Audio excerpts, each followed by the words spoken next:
The third place itself is a name and an idea that comes from this guy, Ray Oldenburg, who wrote a book called The Great Good Place. Basically, Oldenburg's concept is that American society is fundamentally unstable because most Americans revolve around 2 points in their life. They revolve around their work and their family. And he notices that European culture and society is more stable because they incorporate a third place, which is a family of affinity of one sort or another, whether it be based in the neighborhood, based in common interests, or based in arbitrary background similarities. He feels that this concept of the third place is something that, while a part of America, is not an accepted part of America.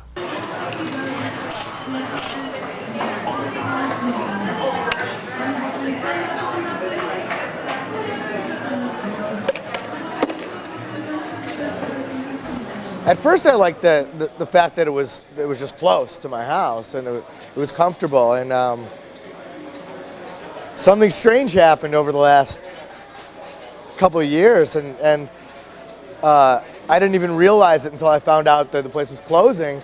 That this has become one of the focal points of my entire social life. You spend enough time anywhere, I guess that's what happens. I come in the morning and park illegally and buy a couple of newspapers across the street and come over and read the papers and drink coffee until I'm almost sick and head off to work. Regulars are everything in a cafe, Regulars are absolutely everything. That's one of the secrets of the third place, is that it's the regular clientele. It's kind of the community living room, I would say. It was for me.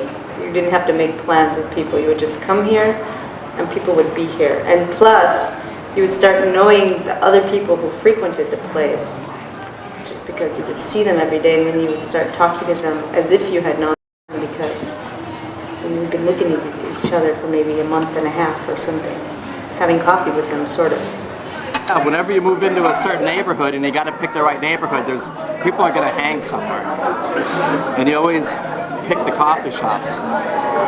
All the cafes that I've ever liked, they're places that are very casual, sometimes downright messy, that they cultivate a core clientele, that the display of personality and conversation are the real transactions that are going on.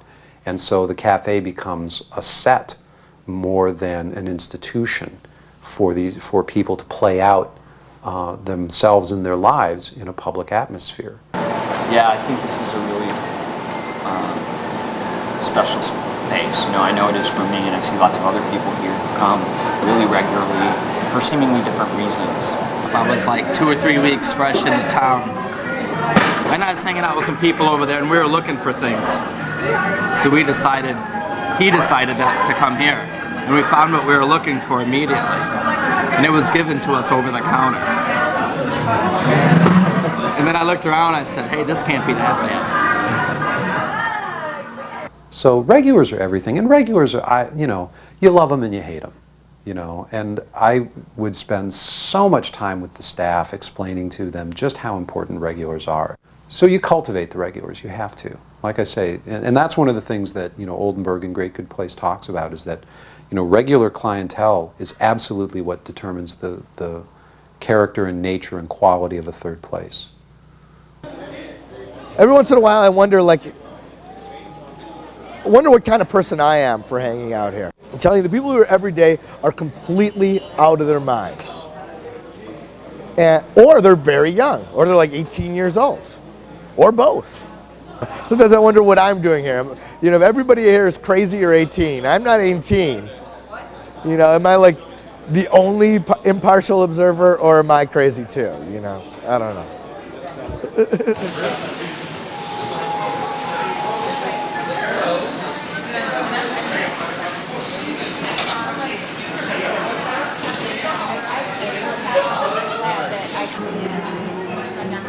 There was kind of a style of the workers here, which was everybody was very cool, sometimes too cool to serve. And so you would get up and just serve your own refills, because thought, well, okay, you know, they're having a cigarette break, that's okay. I'll just go get it myself. So just go up there. It's very homey. So this is what Urbus is usually like. All the employees are sitting here.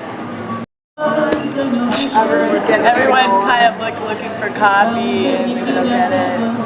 Like, if they really want it, if they're motivated, they'll come up here and get it.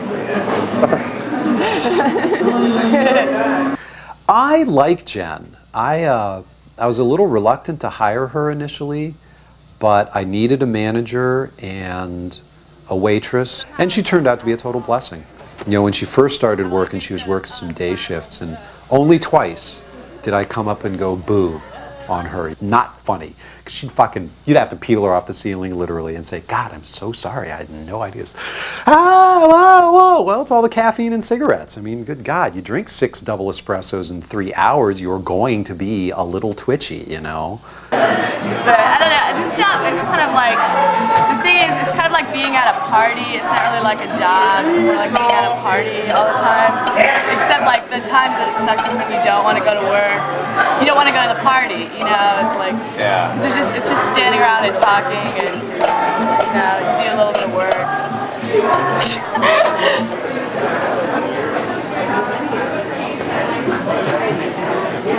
Okay, I thought of a story. Back in like 92, 93, when I moved up here and I started coming in here a lot, for some reason everybody that works here that month, because everyone, it turns over a lot, there's like a whole crew of lesbians, and this one girl, Candace, was like this hip-hop black girl who was like tough, who would have like, in a Tijuana bar fight, you want her on your side. She would have kicked my ass. She was tough. And she stood up on the, she was like right here, and she was changing her shirt. So she just took her shirt off, no bra or anything, and grabbed down here for another shirt and put it on and went back to washing dishes like it was nothing. Anywhere you go in the city, it's like, when I say I work here, I get a lot of different things. Usually I get, ooh, I know that place, but... So it's well known, sometimes but everybody I've ever talked to has been here at one time or another. Pam was my first day manager and my last day manager. She was the first woman to work in the kitchen for me, and she was the last woman to work in the kitchen for me.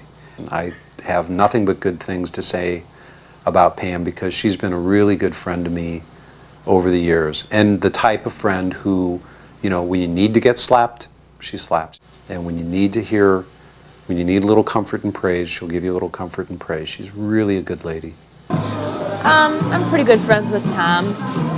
And when I first came back this last time, he wanted to go on vacation. And he didn't want to leave this place alone without somebody he didn't trust. So I came just to